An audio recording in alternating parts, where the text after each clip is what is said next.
Bueno, entonces continuamos. Estamos hablando de las características del óxido nítrico para la función del acto sexual como tal.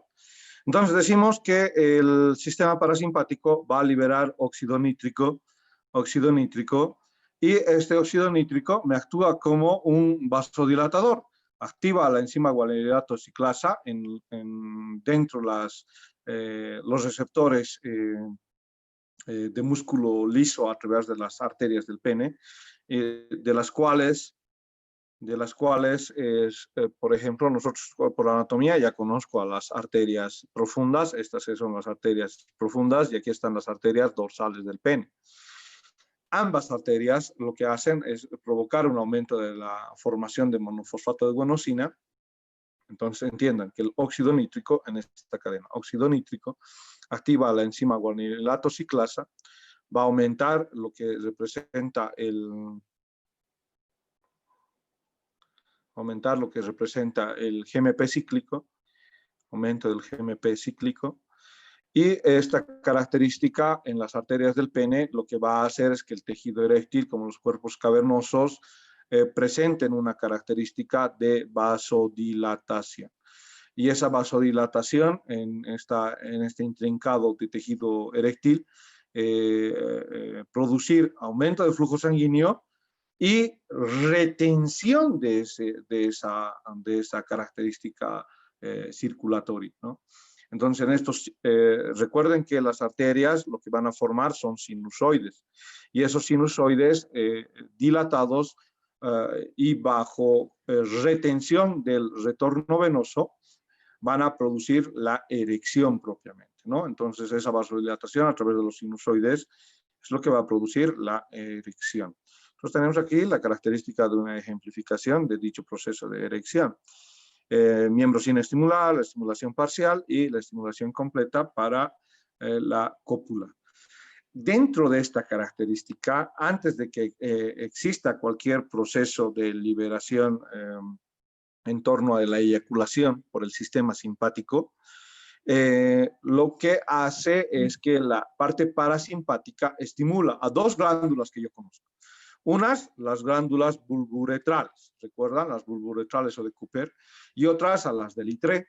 Ambas van a secretar moco que fluye a través de la uretra durante la cópula y ayuda a la lubricación en el coito. Sin la lubricación, el acto masculino, el acto sexual en realidad, puede desvanecerse. Entonces, qué importantes son las glándulas de Cooper y las glándulas del ITRE, que están en la porción de la uretra, en el segmento esponjoso, ¿no? La uretra esponjosa. Entonces, esa para la característica del sistema parasimpático. Y no olvidar que el sistema simpático es el que manda la culminación del acto sexual.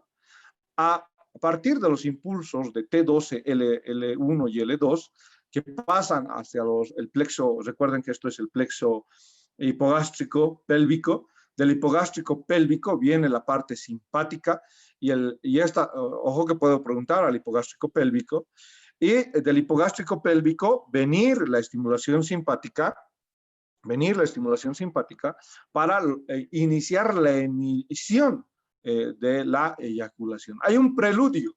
El preludio de la eyaculación es que vienen contracciones hacia peristálticas en la porción uretral. Entonces es un preludio. Antes de que exista propiamente la eyaculación, hay una onda peristáltica previa a raíz de la estimulación simpática. Y posteriormente se da la eyaculación.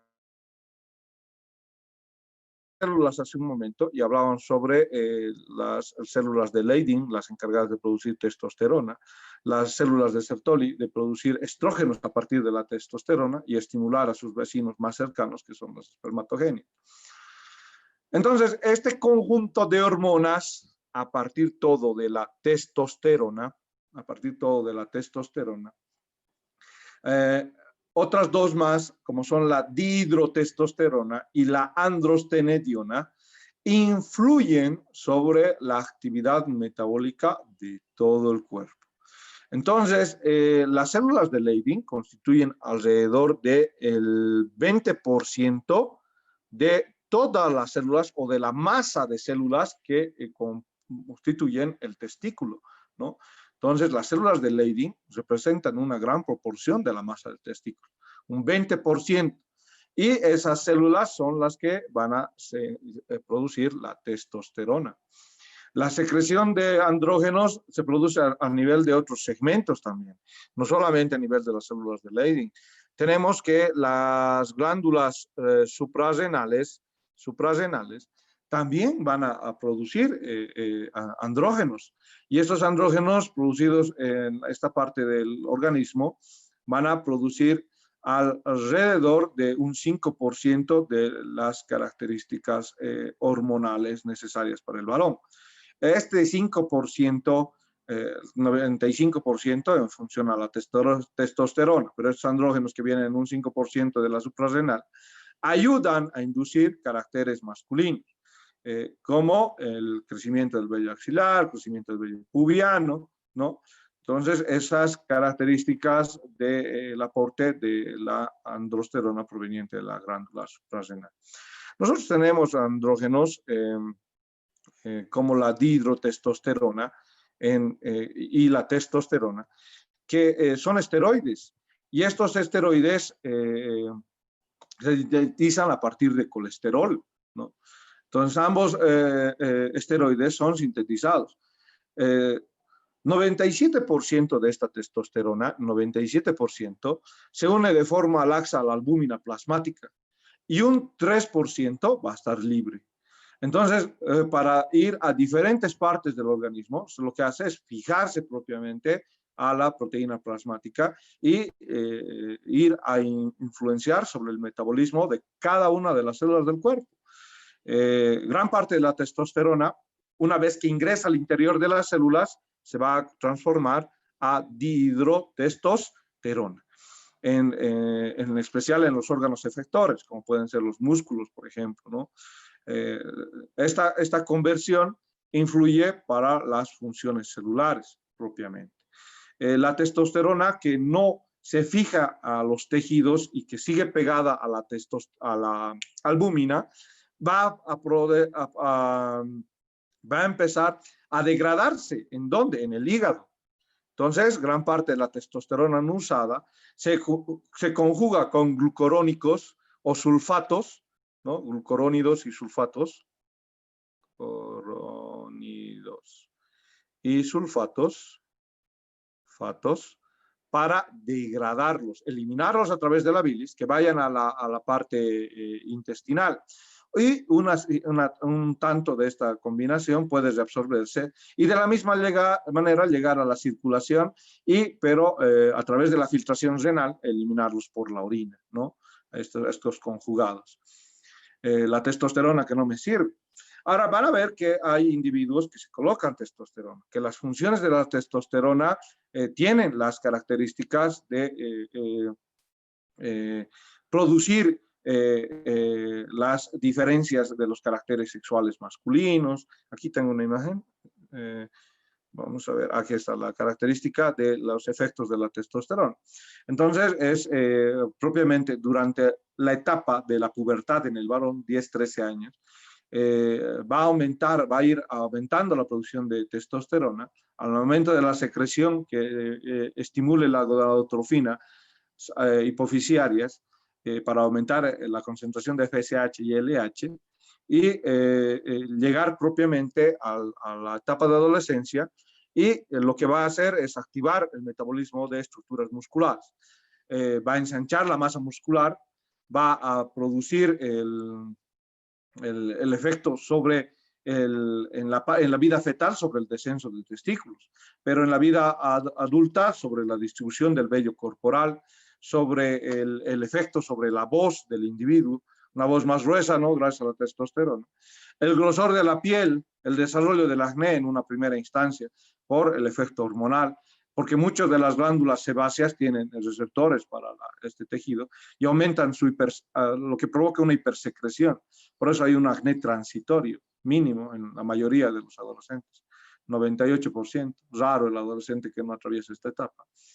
Y lo que hace, ven, la constitución, va a aumentar la constitución de la matriz ósea, provocando mayor retención de calcio. Por eso hay un engrosamiento del tejido óseo en esta porción. Ha incrementado el metabolismo basal en cada uno de los tejidos. Para el flujo de oxígeno ha aumentado la cantidad de eritrocitos.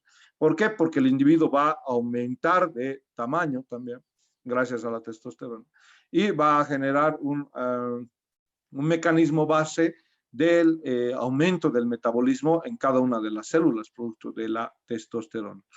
Entonces, acá vemos cada una de esas, el estímulo para el deseo sexual del individuo también, las articulaciones más fuertes, las características en torno a la erección, ¿no? Son producto de la testosterona. Cuando el individuo tiene poca testosterona, puede inducir, ser un factor hormonal para la depresión en el individuo varón, el poco deseo sexual, las características de la grasa abdominal, la disfunción eréctil, pueden verse unidos a las concentraciones hormonales. No vayan a pensar que todo aquel que tenga barriguita tiene poca testosterona, ¿no? Pero es uno de los factores de la característica de la testosterona. Entonces, nosotros vemos, acá está en la vida fetal, les decía, hay un pico hormonal de testosterona, lo mismo en la adolescencia, hay un pico de la testosterona. En el feto, para el descenso testicular, para eso hay el pico de testosterona. En el adolescente, para todos estos caracteres sexuales y caracteres sobre el metabolismo y sobre la estructura corporal que hemos descrito. ¿Qué hace la testosterona? La testosterona va a los diferentes tejidos, puede ser músculo, puede ser tejido óseo, y ingresar dentro de la célula y producir un complejo hormona receptor. Estimula la producción de mayor cantidad de proteínas, una proteína receptora. Esto altera al ADN y al ARN, y en el periodo de 30 minutos se activa la polimerasa de ARN y las concentraciones de ARN dentro de la célula aumentan. Entonces nosotros vamos a tener un aumento del ARN del individuo para la síntesis de proteínas. Muy bien, dentro de esa síntesis de proteínas, nosotros hay que ir describiendo que los tejidos efectores lo que hacen no solamente es aumentar la síntesis de proteína, lo que hacen es también aumentar su metabolismo base. En esto de la producción de una simple proteína, ¿cuánta energía se necesita para producir una proteína? Entonces, por lo tanto, se requiere aumento del metabolismo basal de dicha célula. Eso hacen los esteroides. Y el control de dichas hormonas parte del eje hipotálamo-hipofisiario. ¿Por qué? De este hipotálamo. No se olviden que la hormona liberadora de gonadotropinas o gonadoliberina se libera en hipotálamo. Va a la adenohipófisis y hace que la hipófisis libere LH y FSH.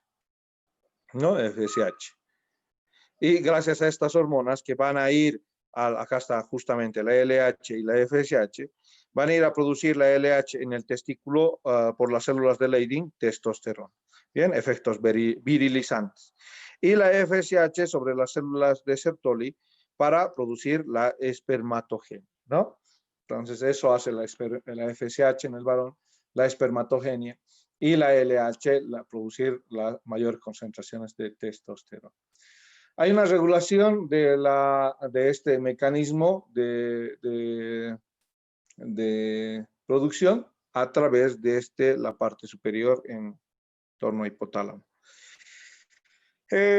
Existe que la gonadotropina coriónica humana, producida por la placenta, aquí está la placenta propiamente, durante el embarazo, estimule la secreción de testosterona. Esta es la testosterona que va a hacer que exista el descenso testicular, ¿no? Entonces, ¿y por quién es estimulada esta producción de testosterona o este pico? Es por la placenta, ¿no?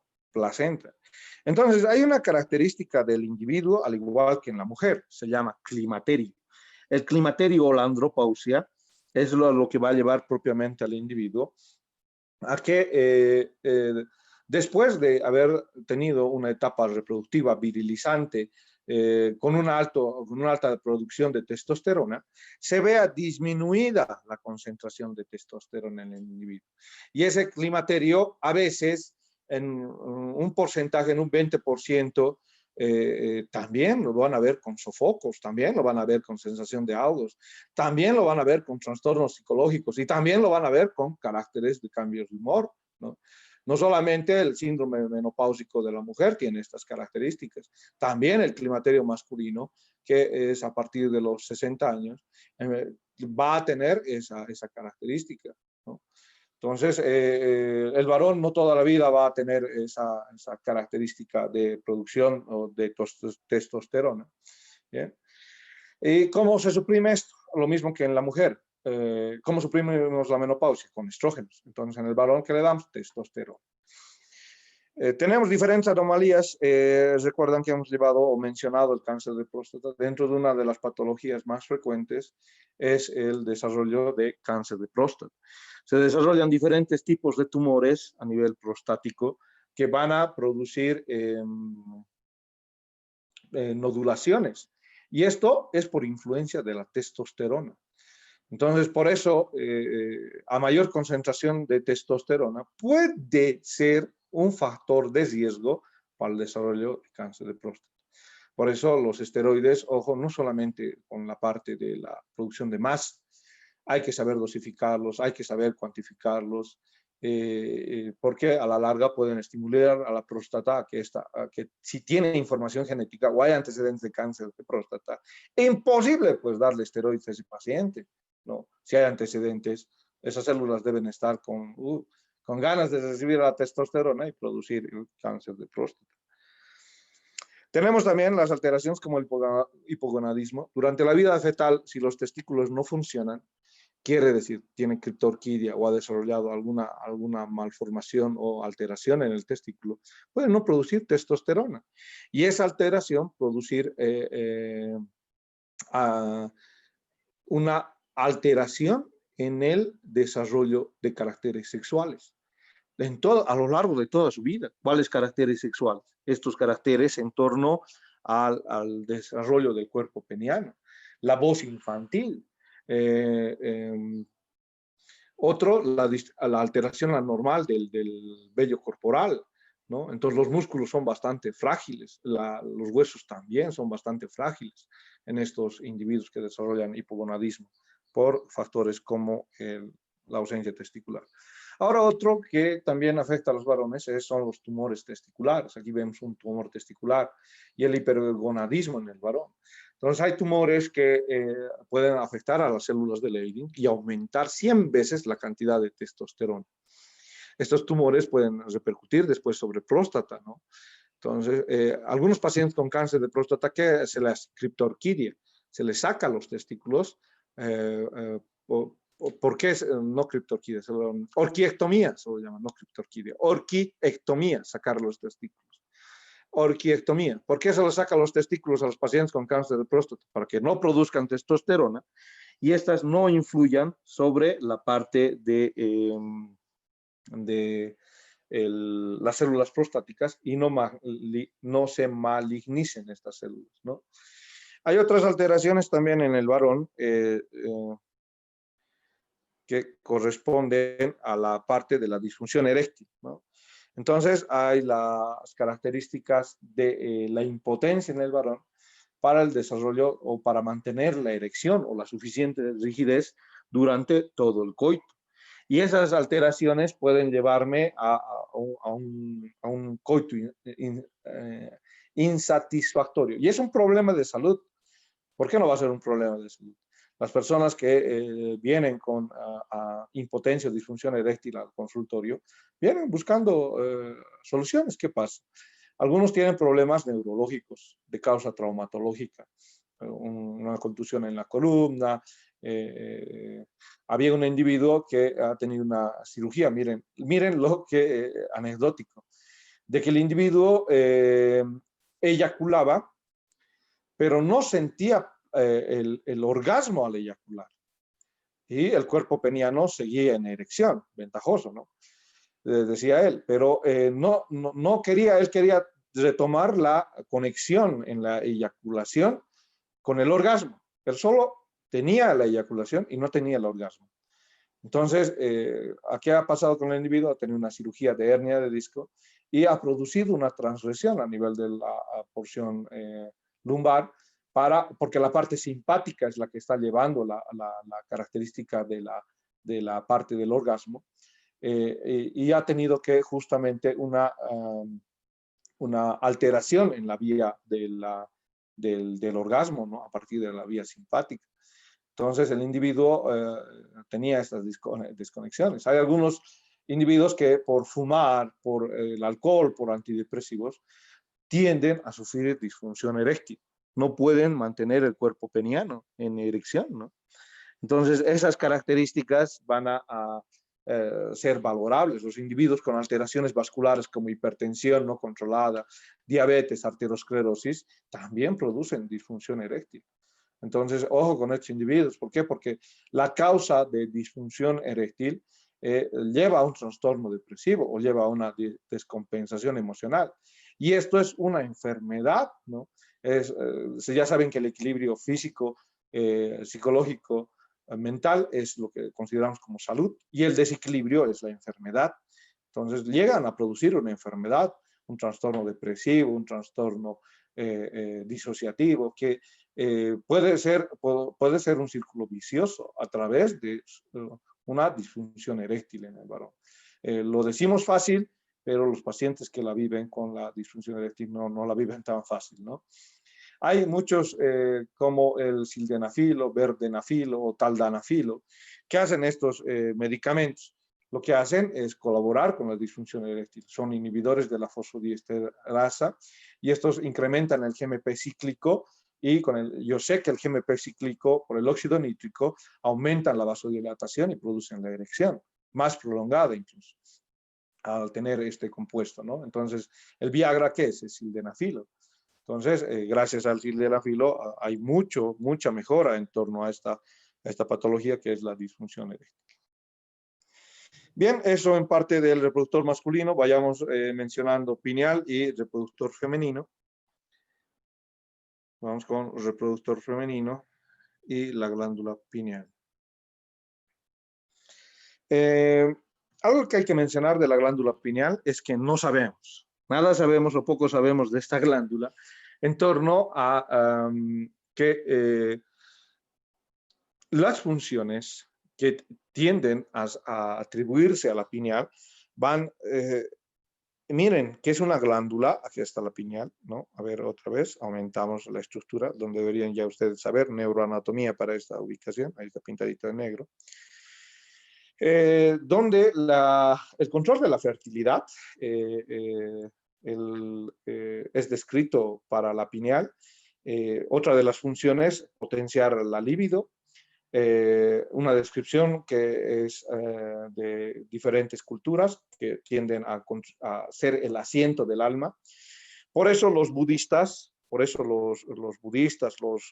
algunos sacerdotes se rapaban esto, ¿no? La parte de la porción parietal y occipital, entre el punto lamboideo, por un punto lambda, entre la sutura lamboidea, se rapaban eso. ¿Por qué? Para que la luz solar ingrese en teoría, ¿no? Esa era la percepción, ingrese hasta la glándula pineal de manera directa, ya que era el asiento del alma, y tener esa conexión, ¿no? Por eso algunas de estas cosas no están pues en los libros que normalmente está descritos para medicina.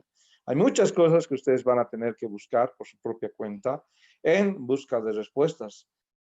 Hay medicina milenaria de hace muchos años que tiene algunas respuestas para algunos conceptos que nos plantea Guyton, fisiopatología, medicina interna, de enfermedades, de las distintas estructuras y sus funciones. Otra de las funciones que atribuyen a la pineal es evitar las infecciones, facilitar el sueño a través de la producción de la melatonina, ¿no? Entonces, ¿qué hormona produce la pineal? Melatonina.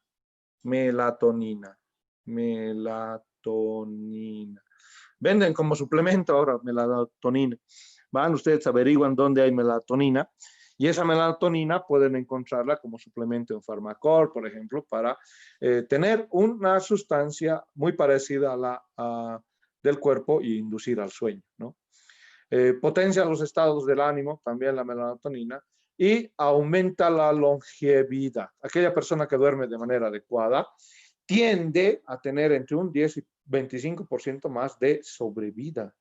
Entonces, eso para estas personas que a través de la pineal, lo único que nosotros conocemos es que desempeña factores reguladores en el sueño, que la melatonina también se produce o produce mayores patrones de secreción en la noche que en el día, ¿no? Y que en algunos individuos llegan a calcificar la glándula pineal y por eso tienen menos melatonina y por eso tienen menos sueño en el ocaso de la vida, ¿no? A partir de los 30 años. ¿Cómo puedo mantener, sigue la pineal con su función? Haciendo ejercicios, haciendo que le llegue sangre, ¿no? Haciendo que tenga flujo de sangre. Eso puedo hacer para la pineal. Muy bien, dentro de ahí está lo que hemos descrito hace un momento, de la pineal, brevemente para la descripción de la pineal gait. Nos habla de la fisiología femenina antes del embarazo y durante el embarazo. Durante el embarazo lo toma Guyton como un capítulo aparte y ustedes lo van a mencionar también en la parte de ginecobstetricia, ¿no? Su rotación de gineco, que va a ser 6 meses aproximadamente. Entonces ahí van a describir las distintas fisiologías femeninas en el embarazo. Dos conceptos para el varón teníamos la espermatogénesis, el acto sexual y las hormonas. En la mujer vamos a hablar de la preparación del cuerpo antes de la concepción y la gestación y, y eso de la gestación lo van a mencionar en la parte de ginecobstetricia. Esta preparación del cuerpo lo va a hacer a través de la producción de los óvulos y el desarrollo sexual de los órganos sexuales femeninos. Nosotros volvemos al concepto de anatomía y volvemos a señalar, ¿no? Acá podemos mencionar el cuello del útero, ahí está el cuello del útero. El número 2 es propiamente útero, el número 3 es ovario, el número 4 es la trompa de falopio o trompa uterina, el número 5 ya saben que es vejiga, ¿no? El número 6, ampliando, vamos a aumentar esto. Esto representa canal vaginal, ahí está. Coloquen nombre y grupo mientras hacemos una pausa. Coloquen nombre y grupo, nombre y grupo, nombre y grupo. Entonces, mientras hacen una pausa, coloquen nombre y grupo, nombre y grupo. Entonces, esto representa canal vaginal, esto va a representar el 7, la parte de vestíbulo. Coloquen nombre y grupo, nombre y grupo, nombre y grupo, nombre y grupo, nombre y grupo.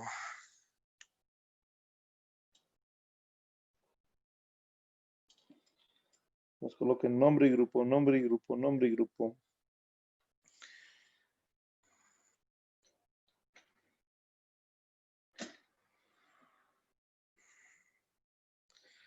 El 6 está representado el canal vaginal, el 7 está representando la parte del vestíbulo, ahí está el 7, la parte del vestíbulo. El 8, la parte de la estructura clitoriana, es lo mismo que hablar de glande en el varón. ¿Por qué? Porque las terminaciones nerviosas van a situarse en la parte del glande del clítoris, ¿no? Vamos a ver la parte interna recordando las estructuras anatómicas del útero. Ahí está el perimetrio, ahí está la parte del endometrio. No se olviden del miometrio. Bien, ahí están las porciones de la trompa, es el istmo. Luego del istmo van a venir la parte de la ampolla. Luego van a venir la porción del infundíbulo. Bien, ahí están donde van a estar las fimbrias. La ampolla donde se va a producir la fecundación en sí. Ahí está la porción de ovario. Y vamos a ir describiendo el concepto de la ovogénesis o la ovogenia en este caso, donde vamos a tener los diferentes óvulos maduros. Para dicha descripción de óvulos, a través de la distribución, de la división celular, empezamos lo mismo que con espermatozoides. Hay una ovogonia. en el transcurso de la asignación de género, quiere decir, cuando se une el espermatozoide con el óvulo, en ese mismo momento va a generarse caracteres a las diferentes células o capas del producto de concepción. El ectodermo, el endodermo, el mesodermo van a tener cada una de estas células la información cromosomal en torno al género femenino como tal. Es así que cuando el epitelio va, o el endodermo va hacia la parte del ovario, o va a ir a constituir la porción del tejido ovárico, vamos a tener al tejido como la ovogonia. Las células germinales primordiales, lo mismo, van a ir al ovario, van a migrar a la corteza ovárica y van a formar la ovogonia. La ovogonia lo que va a hacer es formar el ovocito primario, ¿bien? Y este ovocito primario va a quedarse, va a dividirse por una primera meiosis a ovocito secundario. Y ahí se va a quedar, en ovocito secundario se va a quedar. En ese ovocito secundario, lo que van a tener es que a los 5 meses, después de la fecundación, de la unión del espermatozoide con el óvulo, a los 5 meses, intrauterino, los ovocitos secundarios se van a quedar ahí. Esa primera división meiótica, durante cada ovocito que ha logrado un ovocito más grande, que es el ovocito secundario, y estos otros que se llaman cuerpos polares, el primer cuerpo polar que genera en esa división meiótica, van a verse interrumpidos a los 5 meses. A los 5 meses se queda ahí la división del óvulo. A los 5 meses. Posteriormente, esto quiere decir que al nacimiento se tienen entre aproximadamente entre 1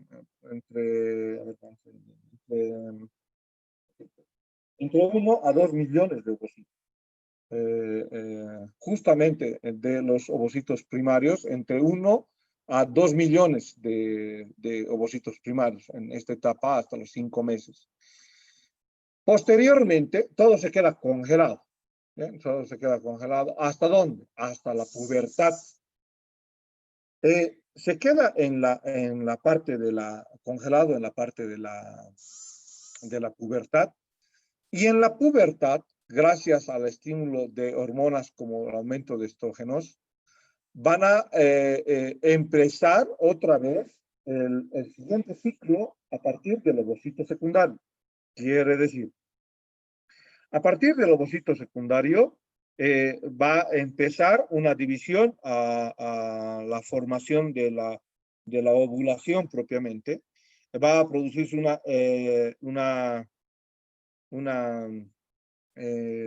cada uno de los ovocitos secundarios van a llegar a formar o van a estar llegados a formar con un folículo primordial, y el folículo primordial va a madurar en cada ciclo menstrual, y se dice que va a tener entre 300 ovocitos que van a llegar a madurar hasta esto que representa la ovulación.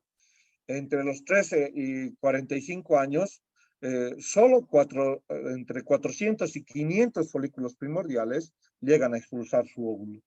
Solo entre 400 y 500 folículos van a llegar a expulsar el óvulo. Nada más, solo entre 400 y 500. Van a expulsar este óvulo que va a ser liberado para ser fecundado. Y una vez que se une con el espermatozoide, se reactiva la meiosis 2 y vamos a tener al cigoto, ¿no? Entonces, el óvulo fecundado va a formar el cigoto una vez que se una con el espermatozoide. Y van a formar un segundo cuerpo trésico, un segundo cuerpo de degeneración. La parte externa de esta formación, en torno a la ovulación, va a formar el cuerpo lúteo. Entonces, nosotros hablamos de este crecimiento del del folículo en un ciclo ovárico. ¿Dónde está ese ciclo ovárico? Lo tenemos acá. Entonces decimos, solamente 400 a 500 folículos van a llegar al ciclo ovárico, a liberar al ovocito. Entonces, durante la niñez, va a existir un factor inhibidor de la maduración de ovocitos. Durante la niñez, toda la niñez, existe un factor inhibidor de la maduración de los ovocitos. Ese factor inhibidor de la maduración de los ovocitos, va a mantenerlo en esa profase de la división meiótica y lo va a mantener congelado. ¿Hasta qué? Hasta que existan los picos hormonales de FSH y LH en grandes cantidades. Este pico hormonal, el que va a suceder entre los 9 y los 12 años, se va a conocer como menarca. Menarca, en el varón a los 13 años, en la mujer entre los 9 y 12 años, y la influencia también del medio externo, quiere decir la temperatura del medio externo, va a producir esto. Acá el ciclo femenino, de manera normal, que generalmente dura 28 días. Muy bien, de los cuales 5 días se los ha asignado de manera también normal a la menstruación, al ciclo menstrual. Antes que suceda esto, lo que tiene que haber es picos hormonales. Estradiol es lo mismo que estrógenos, ¿no? Se puede decir estradiol o estrógeno. Muy bien, ¿qué pasa con los estrógenos o estradiol?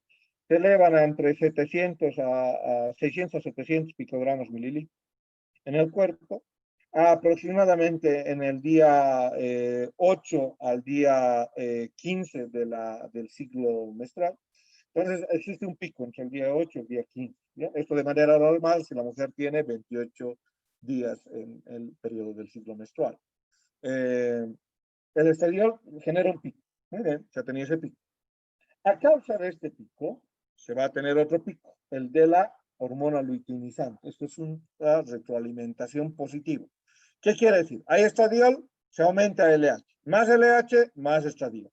Entonces, ambos llegan a un pico. Muy bien. Este pico es el que va a producir la ovulación. Vamos a relacionarlo en breve con los folículos, las concentraciones hormonales, y la LH es la que va a producir la ovulación. ¿Bien? Entonces, el pico de estradiol y el pico de LH son los que producen la ovulación. ¿Qué hago para que esta curvatura de estradiol no